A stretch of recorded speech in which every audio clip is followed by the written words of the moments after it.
Book title: My Witch. By Rudranj Chauhan. Chapter 1: First Encounter. I am not feeling very content right now. In fact, I am rather sorrowful.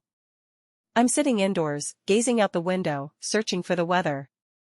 Raindrops are falling outside as I sit by the window with my navy blue shawl wrapped around my shoulders. I'm contemplating when I will ever find happiness, and if anyone can grant me the right to be happy. My name is Rowena McGrath. My mother is sitting ahead of me, but she hasn't spoken much. We're going to Scotland. We've purchased your house and are leaving our old home in London. My mother thinks those who live there are crazy because bad memories will always remain fresh.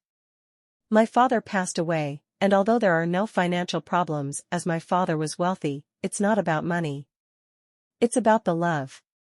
My father's death has left both my mother and me in great sorrow. As we are leaving for a place called Sylvanville, I keep looking outside. I see a father with his child, the child is smiling.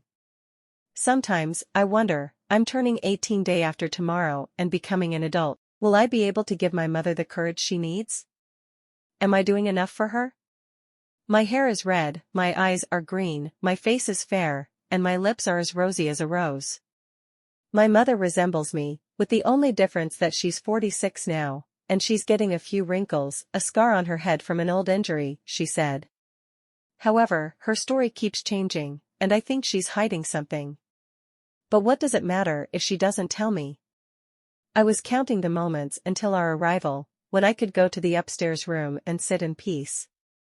I might sound a bit selfish, but since my father's passing, my mother hasn't engaged with me as much. It's not that she doesn't care, she's a good person. She brought me here because this is where she was born, where my parents fell in love and got married, but due to my father's family, she had to move to London. After my father's death, my mother thought about coming back, but instead of returning to her old house, where she lived with her husband, she bought a new one. It cost a bit more, but it doesn't matter. She mentioned that the house has 4 rooms.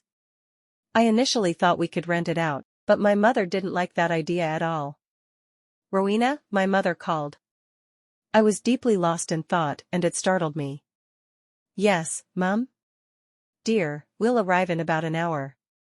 All right, Mum. Thank you for letting me know. That's where our conversation ends. Let's go with my mother now. I touched my head against the window again and began to look outside. The place is beautiful, I can see mountains and in between them, a waterfall, and birds soaring above. I see fields and lush green trees. We're crossing a bridge now, and below the bridge, there's a river flowing. I don't know the name of this river. I tried to ask my mother, and she probably thought I was being a bit too snobbish, which I'm not right now. I took out my smartphone and started listening to some music. Yes, I really like songs by this singer, and the song's name is Who I Am.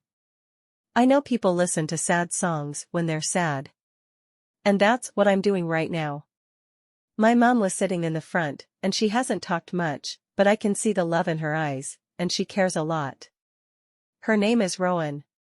The mountains are getting smaller now, and I can see a town ahead. A huge tractor was coming out, causing quite a commotion. My mother honked for about 2 minutes to get the tractor out of the way because the driver was having an argument with an elderly woman, and I could hear some swearing too. After that, we continued driving, and I could see ordinary things like a police station, a restaurant, a school, and a high school, as well as some familiar faces. I still have 10 to 15 minutes left to reach home, and I put on my makeup like a lion and closed my eyes. I started thinking that my life is like that of a magician or a witch. Then I realized I was feeling sleepy and fell asleep while thinking. Rowena, wake up, we've arrived. I heard this voice 3 or 4 times, and then I woke up from my dream. I saw that my head was stuck in a window, and my mum was knocking on the window to get me out. I placed my belongings and phone in my jacket and then opened the window to let my mum in. There, I saw an odd-looking elderly man with a face marked by numerous wrinkles and white hair. "Hello, Mr. Thomas," my mum said. The old man chuckled, and after some conversation, my mum introduced him as her uncle. I greeted him with a hello. After a while, my mom and I entered the house. It had 4 rooms, a kitchen, 2 bathrooms, a terrace, and 2 balconies. My mom expressed her gratitude for the house, and we had a meal. After that, we both went to our respective rooms. I opened my room, which had a bed tucked in one corner with a white canopy, and the walls were adorned with various paintings, including one of my mom. The room was quite spacious and painted in shades of purple. I spent some time on the balcony listening to music and reading my favorite fantasy book before falling asleep. In my dream, I encountered a magician who was trying to turn me into a witch. Just then, I woke up, got up, and did my personal chores. My mom had prepared food downstairs, so I had my meal. That's when my mom said, "Today is your first day of school." "I know," I replied. "Do you know where the school is and how to get there?" "Try to make friends and don't give up on your dream of becoming a lawyer," my mom advised. "I know, Mom," I assured her. "My dear," my mom said affectionately. We had lunch together, and I then took a taxi to school. The school was quite large, with a spacious garden and 2 prominent buildings, one for arts students and the other for science students. I headed towards the arts building. On my way, I saw many people, but they didn't pay me much attention. I reached my first classroom, but the teacher didn't introduce me and instructed me to sit at the back. It felt strange, but I complied and took a seat at the last bench. After a while, as I gazed out the window, my mood soured. Then I heard a voice, "Can I sit next to you?" I turned around and saw an 18-year-old boy who looked very fair with blue eyes, thick black hair, and a strikingly handsome face. "Sure, why not, you can sit," I replied. And just like that, our first interaction began.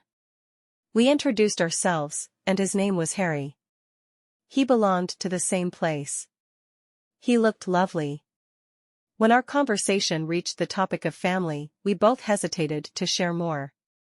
I wasn't sure about my story, but it felt wrong to ask about his. The classes continued, and after a while, the teacher mentioned it was the night of the full moon. The boy became quiet. I didn't see him for the rest of the days. To be continue.